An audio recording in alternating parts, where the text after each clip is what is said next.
The following program includes graphic images and mature subject matter intended for adult audiences. Viewer discretion is advised.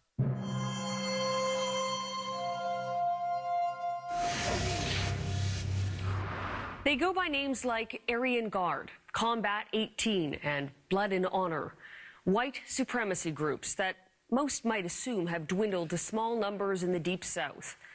But in recent years, new chapters have sprouted up here in Canada, spurred largely by the internet.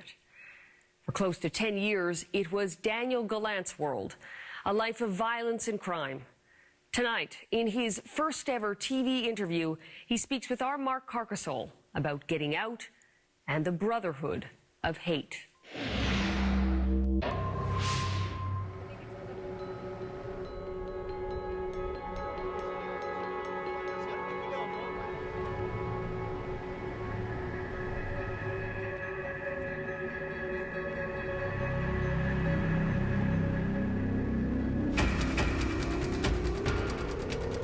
If you get a swastika on your body, like, you're pretty committed to what your beliefs are.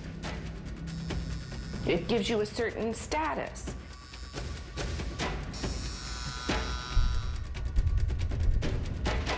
It's more of a personal roadmap of your journey of violence. The incidents that led to the tattoo on my stomach, the swastika and the chain with the fist, was after I had put a man into a coma.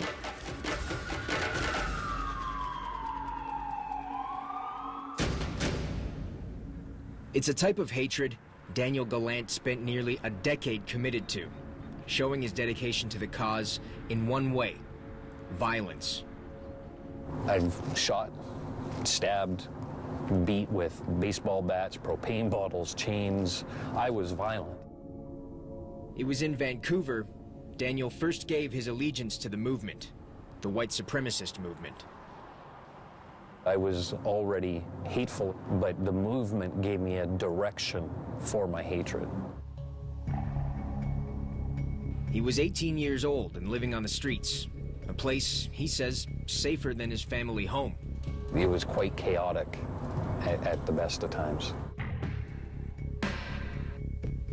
When the violence increased at home, that's when my violence started kicking out more.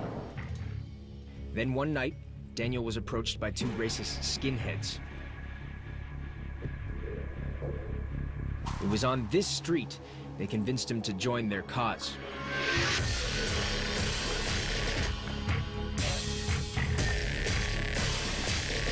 I knew that my childhood was awful, but I didn't have anyone to blame for that except my parents. And so the movement really gave me a focus as to who was to blame for the state of my life.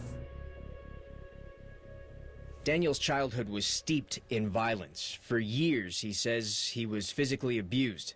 His most vivid memory, his mother being raped.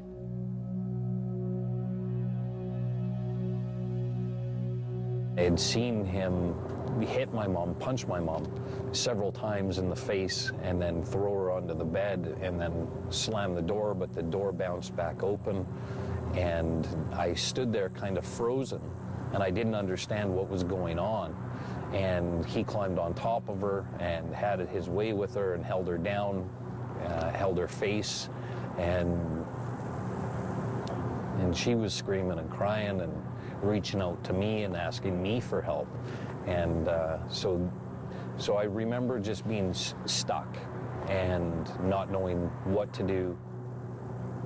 When he came out of the room, he patted my head, kind of rubbed my hair, and then walked past. One of the ways that hate mongers attract people to their cause is by pointing to someone else as the cause of their problems. And this is how young people get recruited. Karen Mock has been tracking hate groups for more than 20 years. She says these groups often target vulnerable youth who are looking for a sense of belonging. They are likely to have been abused emotionally or even physically as a child. The reality is the people who want to be in those groups are messed up. And when you are a disenfranchised youth, and there is this option to see others who are just like you and who feel similar things, it does give you that connection. The movement offered Daniel a type of brotherhood, protection he had never experienced before.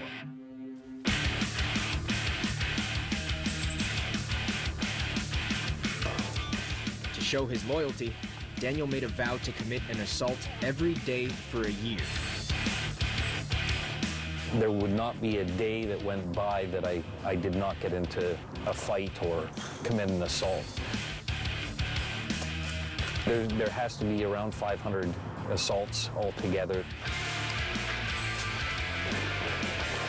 It's a combination of denigrating someone else to feel good about yourself, or you feel so bad about yourself that you're angry and you're going to lash out and you're going to punish those people.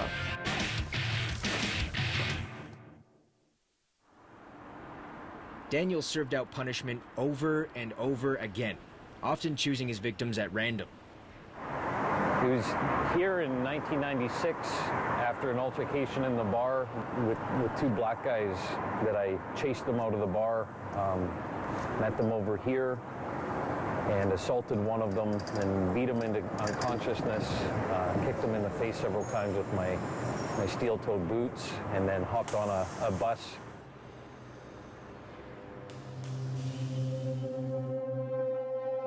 It's a world of violence that goes relatively unchecked, and with the expanding reach of the internet, the movement has been able to extend its grasp, using social media to reach more people while remaining underground.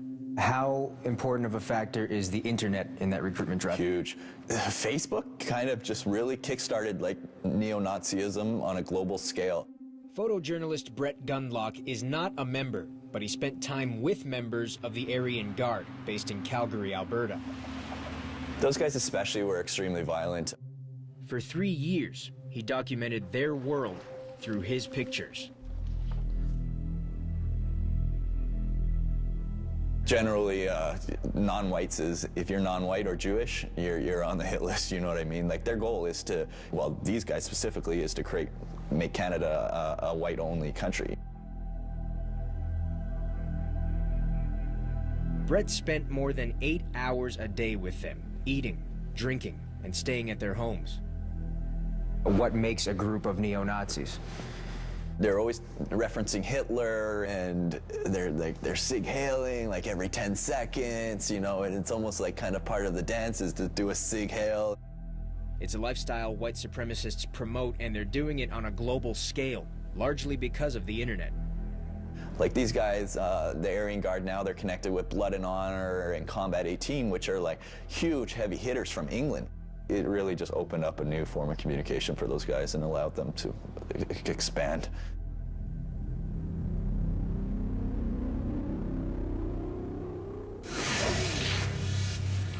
Next, free speech or hate speech?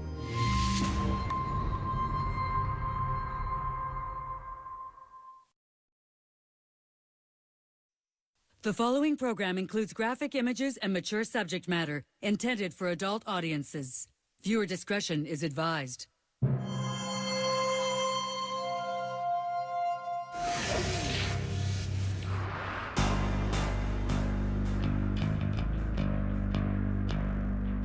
High cut, heavy tread, and steel-toed.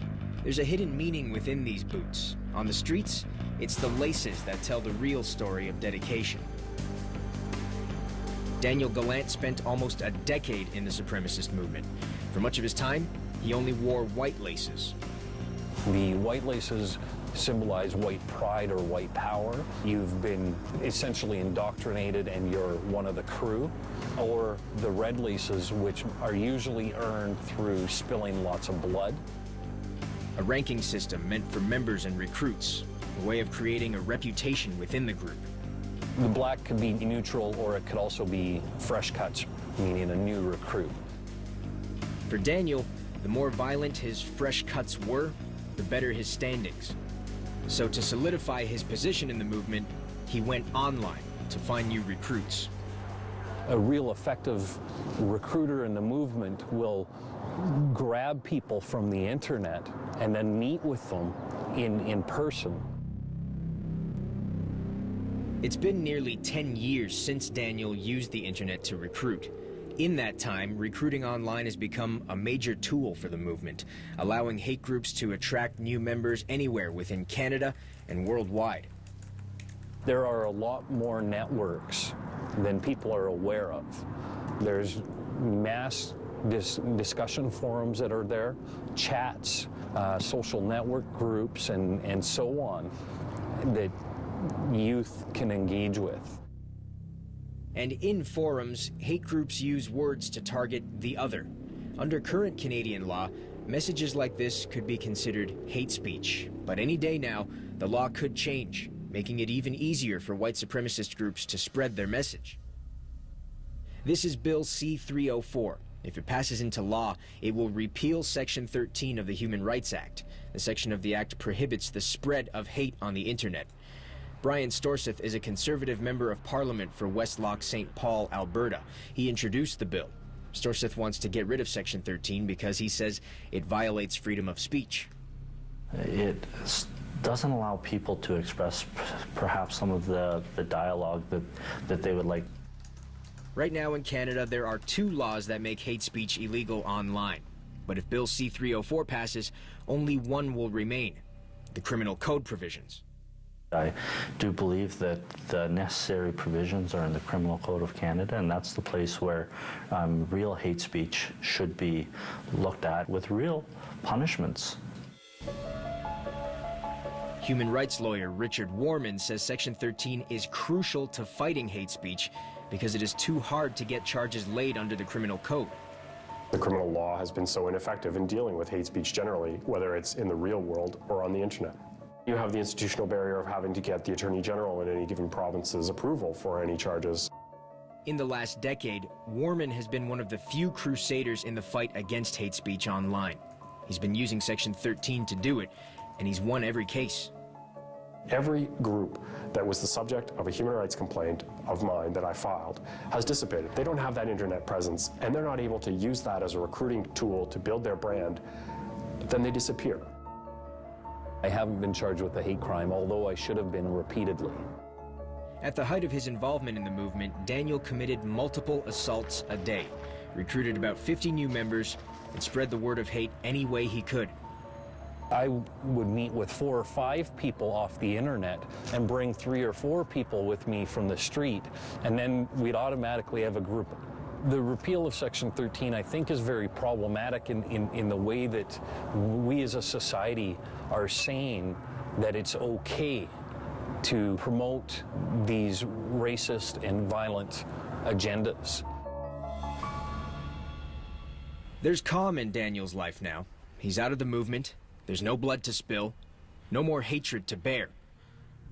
I just sat there thinking about the people that I was hurting and that I was hating, and the reason I hated society and hated everybody was the same.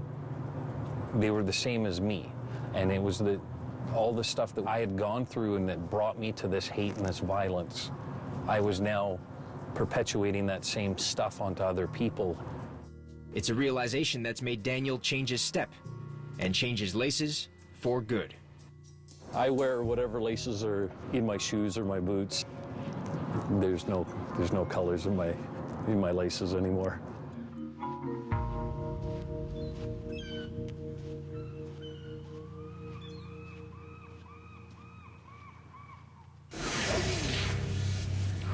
Next, Ai Weiwei, artist or freedom fighter?